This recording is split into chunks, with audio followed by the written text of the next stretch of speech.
So guys, I already have my shopping here. So tingnan niyo pong seafood, oh. Oh my gosh! Tingnan niyo, oh.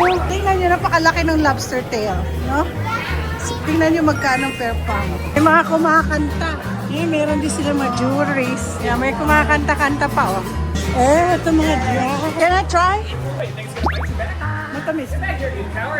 Oh my gosh, I got Rainier cherries now. Very orderly.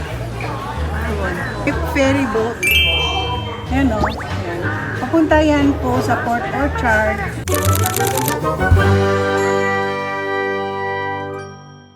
Tapos na ako naka-breakfast para pakita ko lang sa inyo ang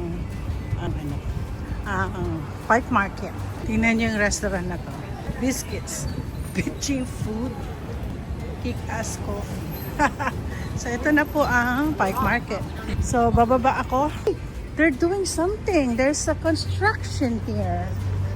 Oh my goodness. Under construction. Ito po yung papunta sa first Starbucks. So papakita ko sa inyo ang Park Market. Purple Store para kay shoutout kay parang gusto kong bumili ng Purple Store para kay Lolit. Tingnan, pasok tayo sa Purple Store. Oh, it's always everything is purple. Ay, sarap. Makabili nga kapag shopping. Fear the purple. Oh my gosh, everything is purple. Oh, Lolit, para sa ito. Ang ganda. Pabili nga kayang t-shirt. Bili akong t-shirt. Ano sa tingin nyo? Gusto kong bilhin to. Purple siya, oh. Wala akong masyadong purple na damit, tapos bibili ako ng isang t-shirt. Gagawin ko lang over, cove. Parang jacket siya. There's more purple here. Kandila. Mabango kaya? Tingnan natin. Ano sa tingin niyo? Amuyin ko. Walang amoy. Hindi ko type. Gusto ko lavender color. Ito kaya? Pambabae. Alam mo, di bagay sa akin ang babaeng mga pambabae.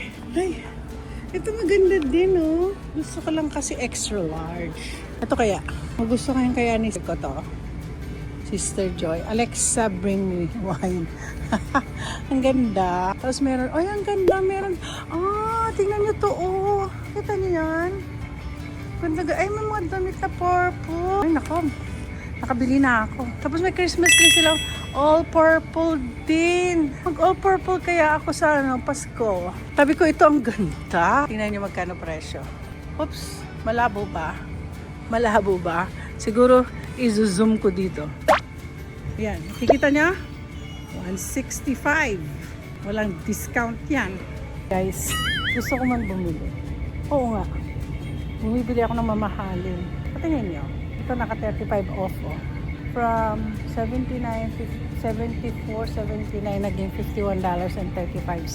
Pero mo, ayoko ng sweater. Gusto ko yung isa yung 165. Nagdadalawang isip po ako. Finally, I'm paying. I got all my purple thing here. So, what else? I need to my undercard. My other card. Okay. I want to buy the 165, but I'm still thinking if I'm gonna buy it or not. Okay. Already. Yeah, I like that one. Guys, naka 223 na ako. Where are we gonna stop it? Here? Right there, and just hold it till it beeps at you. Perfect. There you go. Nakagastos na naman ako 223 utang na loob. And then I'll just grab it. At the bag, and everything that I bought is gonna be in that bag. For sure, my sister would like to have that and send it to the Philippines. Because tomorrow I'm sending a box to her, and for sure later, if I'm gonna show this one, she's gonna like it. She said, "Send that to me." So guys, I already have my shopping here. I can't say no every time I go shopping. There's so much to buy here. Ito din, oh. Meron pa silang unggoy na purple, oh. Ang dami dito. Dami-dami. Nakakaloka. Nag-iisipan ko kung papasok ako dyan. This is all for babies. Puro lot for babies, oh. Papasok ba ako? Andito ako sa Post Alley. Papunta ng baba. Yan ang itsura ng Post Alley. Nakakatuwa yung bulaklak. Nakita ko yung na naman. So, yan. Papunta po to sa Starbucks. So, ito yung La Paneer. Ito yung French na bakery. Tapos, Meet You World Class Deli. Wala masyado. This is the way going to the Starbucks. And for sure, maraming tao. Grabe, ang daming tao. Pero hindi masyadong, ewan ko. Kasi medyo maaga-aga. Piroshki. That's one of my favorite. Tingnan niyo po yung kailang tinapay, oh. Hindi ako makapunta kasi lahat nakapila. Mo sila, oh. Fresh na fresh kasi ang ano. Fresh na fresh yung kanilang tinapay. So, mukhang konti lang ang tao. At ako'y makapag-shop. Ay, haba pa rin. Para sa akin, marami pa rin. Mahaba pa rin ang pila. Yan po ang Starbucks. Marami pa rin tao. Haba pa. Pipila pa ba ako? Ayoko na. Balik na lang ako. Oops!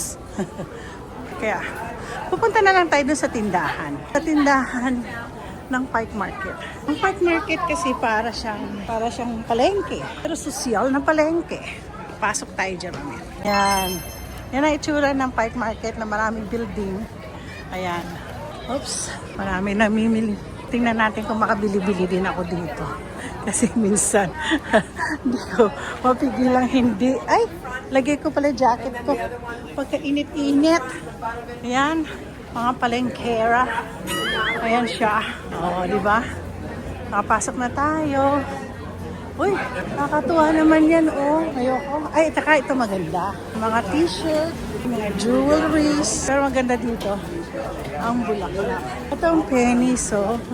Iba-ibang klaseng kulay. Ganda, no? Pag-picture ako. Ano? Ganda. Marami lang kasi namimili na doon. Ganda. May mga hats. Ay, mukhang ito yung woodworking naman yan. So, ganyan. Yan, nakita niyo mga bulaklak. Ayan. Tapos dito po, syempre, sa palengke ka, may mga kumakanta. Meron din sila mga jewelries. May kumakanta-kanta pa, oh. Ito mga young farm. Ang ganda. Ang ganda naman, oh. Ang sarap magbili. Saan ko ilalagay? Layo kayo sa boat. Ang ganda ng pagkaano niya, oh. Tapos may bulaklak. Ang ganda ng bulaklak. Mukhang Pinay yun, yung may-ari. Ayan, ang ganda. Haba ng, lalakarin ko. Meron sa bandang dulo. Ayan. Mga t-shirt. Meron din silang mga wine. Cedar, may mga wine din sila po dito. Lahat ng klase, sosyal ang palengke dito. Sabi ko sa inyo, itong sosyal na palengke. Meron silang beans. Yan na naman, mga bulaklak. Kasi ang maganda sa amin dito. Yan, nakita mo yung photographers. Maganda kasi po dito sa amin. Maganda talaga ang state namin. Maraming bulaklak. Nangangamoy na. Ibig sabihin, malapit na po tayo sa seafood. So, ito na po yung seafood na tindahan. Sorry. Mga seafood na tindahan. Daming tao, no? Daming mo. So, yan, may yung lobster. Tingnan natin, daming tumadaan kasi. Maraming lobster. Ay, naku, nakakatawa naman isda. Ito maraming oysters. Ayan po sila. So, yun ang tindahan. Mukhang bago to. Bago tong tindahan na to. Kasi, ngayon ko lang nakita, ngayon ko lang napansin. So, ngayon, papasok na po tayo sa mga may restaurant at saka maraming seafood. Ayan, nakarin. Papakita ko sa inyo ang Pike Market. So, kung nagustuhan niyo itong aking vlog ngayon, please like and subscribe. Ayan. May mga ayoko na muna kakain-kain. Ayan, meron na naman bulaklak. Ayan, mga bulaklak. Tapos, ayan, mga honey. Oo, may bulaklak na naman. Ang pinakamarami dito, prutas din. Ang prutas sa labas. Meron silang mga prutas. Ayan. Can I try? Is it? Oh, it's a pear. Got a little slice of pizza on your guys. What, you think it's gonna bite you back? Matamis. Get back here, you coward. Sweet. It's very sweet. It's good. Oh my gosh, I got Rainier cherries now. Thank you. O, diba? Tapos ito po yung gulay. Tingnan niyo pa paano nag-an sila ng gulay. Oh. Very orderly. Doon. Maganda dito. Tapos po, minsan dito kami nagbe-breakfast dyan sa Lowell's. Hindi ko alam kung, ayan o, may cherry na. So ito po ngayon, itong isang susunod na restaurant, yung Athenian Lunch Seafood, yung Athenian. Yan. Dito po nag-shoot ang Sleepless in Seattle. Bukas ba sila? Ay, mukhang sarado. Open at 11. They're open at 11 o'clock. Pero dito po, yan, restaurant na yan.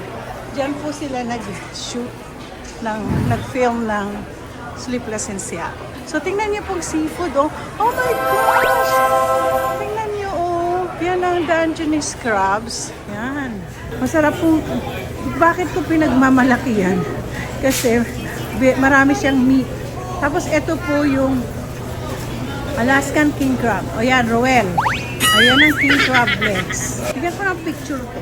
So, ayan ang king crab legs. Meron ditong lobster tail. Tingnan nyo, napakalaki ng lobster tail. No?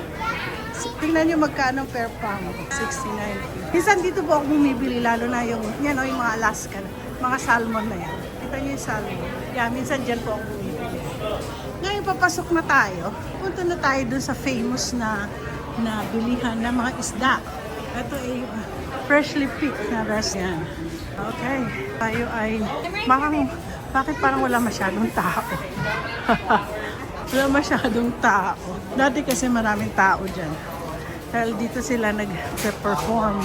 Pina-perform nila yun. Ay, naku, bibili ako ng donut. So, meron pa yung banda dyan. Yan yung waterfront viewpoint. Punta nga tayo doon. Pero ito yung sinasabi kong famous na naghahagisan sila. Pag may bumibili kasi, dyan na. Naghahagisan sila ng isda. Abangan kaya natin, meron kaya?